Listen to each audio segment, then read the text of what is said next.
Rising star Asia cup में भारत को जो हार का सामना करना पड़ा है उससे पूरा हिंदुस्तान इस वक्त शर्मसार है। जिस तरीके से हर किसी ने ये उम्मीद लगा के रखी थी कि इंडिया वर्सेस पाकिस्तान का फाइनल होने वाला है, क्योंकि इस पूरे टूर्नामेंट्स में यही दोनों टीम ऐसी हैं जिन्होंने अभी तक कांटे की टक्कर दिखाई है। इसके बाद से बांग्लादेश से वो हार इस वक्त सबको चुभ रही है और ऐसे में जो सबसे बड़े गुनहगार है इस मैच के वो और कोई नहीं बल्कि कप्तान जितेश शर्मा है। कप्तान जितेश शर्मा जिनको लेकर बहुत सारी बातें चल रही थी, बहुत वाहवाही लूटी इन्होंने जब इन्होंने इंडिया में ही आईपीएल जिताया अपनी टीम आरसीबी को। बहुत ही शानदार प्रदर्शन रही थी इसमें, taking nothing away from him, पर जब कप्तानी की बात आई तो बहुत ज्यादा अंडर प्रेशर दिखे हैं और ऐसे कुछ बेतुके यहाँ पे उन्होंने कॉल्स ले लिए जो कि इस वक्त भारत को बहुत ज्यादा चुप रहा है। जिसमें से सबसे पहला और सबसे बड़ा कॉल ये था कि सुपर ओवर में वैभव सूर्यवंशी बैटिंग करने क्यों नहीं आते। इसको लेकर जो उन्होंने बेतुका बयान भी दिया है वो चर्चे का हिस्सा बन चुका है और हर कोई ये पूछ रहा है कि कप्तान आखिर ये गुनहगारी को आप कब कबूल करेंगे, और साथ ही में ये भी पूछ रहा है कि क्या भारत को ऐसा सुनहरा मौका वापस से मिल सकता है। देखिए, अगर हम बात करें इस वक्त टीम इंडिया की तो हम 3 फ्रंट वॉर लड़ रहे थे, जहां एक तरफ हमारी मेन टीम जो है वो कहीं ना कहीं साउथ अफ्रीका के साथ ऑलरेडी खेलते हुए नजर आ रही है आपको टेस्ट में। वहीं दूसरी टीम जो थी वो साउथ अफ्रीका के साथ ही अनऑफिशियल ओडीआई खेल रही थी जो कि इंडिया वर्सेस साउथ अफ्रीका ये था। और वहीं जो हमारी तीसरी टीम थी वो वहां पे राइजिंग स्टार एशिया कप खेल रही थी। आप सोच सकते हैं कि इंडिया का जो डोमेस्टिक पूल है, जो टैलेंट पूल है वो कितना बड़ा है। ऐसे में अब हर कोई ये सवाल पूछ रहा है कि क्या भारत ने जिस तरीके से इस पूरे टूर्नामेंट को अप्रोच किया था, जिस तरीके से बाकी टीम्स को हराया था, हाँ पाकिस्तान के साथ वो एक अनफॉर्चुनेट डे था पर हम तैयार थे पूरे तरीके से और एक गलत कॉल ने वो सब कुछ हरा दिया। तो सबसे पहले हम आपको बताते हैं कि वैभव सूर्यवंशी जो है उनकी परफॉर्मेंस क्या कुछ रही है अभी तक एशिया कप में। सबसे पहले स्वागत करते हैं आपका न्यूज नेशन स्पोर्ट्स पे। मैं हूं आपके साथ आयुष। और वैभव सूर्यवंशी की अगर हम बात करें ना तो जिस तरीके से इस प्लेयर ने पूरे एशिया कप को अप्रोच किया है it was mind blowing. 4 matches में इतने रन्स बना के रख दिए कि आप भी सोचेंगे कि क्या एवरेज और क्या स्ट्राइक रेट है।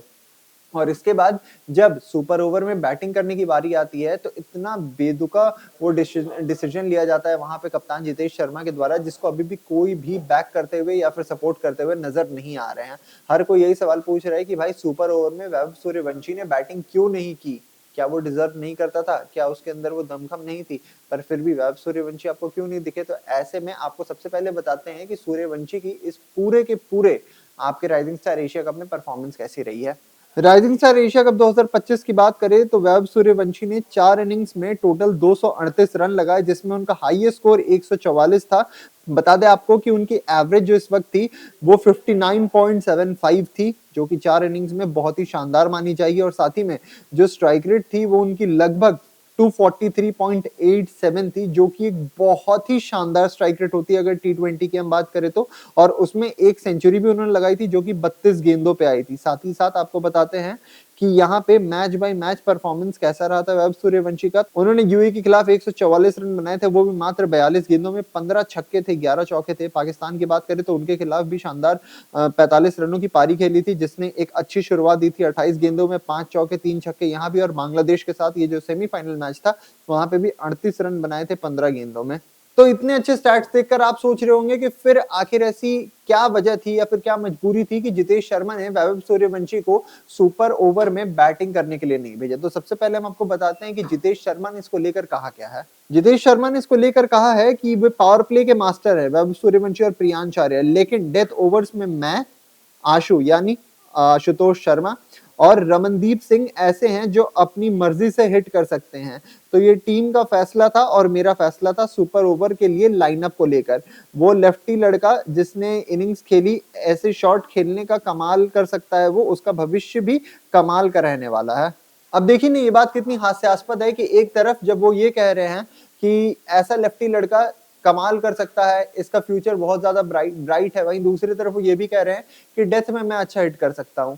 आप ये बताइए कि आपने कितने बार ऐसा देखा है कि जो डेथ स्पेशलिस्ट है वही सुपर ओवर में आता है। अगर हम अफगानिस्तान के साथ इंडिया वर्सेस अफगानिस्तान जो सीरीज हुई थी जिसमें मैच सुपर ओवर तक चला गया था, तो आपको याद है उसमें रोहित शर्मा आए थे क्योंकि रोहित शर्मा ने उस मैच में 100 जड़ा था।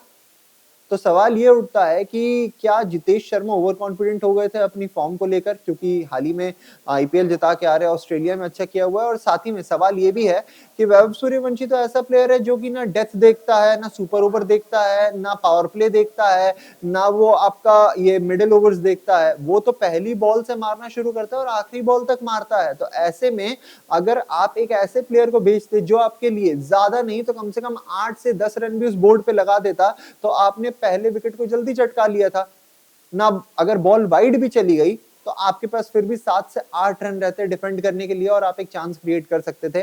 पर आपने अपनी मर्जी से जाकर वहां पे वैभव सूर्यवंशी को पीछे ढकेला, बोला कि नहीं भाई सुपर ओवर है, सुपर ओवर में तो डेथ के बैटर्स आते हैं, हम हिट करके दिखाएंगे। जबकि आपकी फॉर्म भी नहीं लगी हुई है इस पूरे टूर्नामेंट में, अगर सच बोलूं तो ऐसे में सवाल यही उठना चाहिए कि क्या कप्तान जितेश शर्मा 1 मिनट के लिए ओवर कॉन्फिडेंट हो गए थे, या फिर उस वक्त कुछ ऐसे प्रेशर थे उनके, उन्होंने कुछ ऐसा अनवांटेड प्रेशर ले लिया था मैच को लेकर जिसके वजह से उन्होंने ये गलत कॉल उठा लिया। आपकी क्या कुछ राय कमेंट सेक्शन में बताइए और हमें अभी के लिए दीजिए इजाजत। शुक्रिया।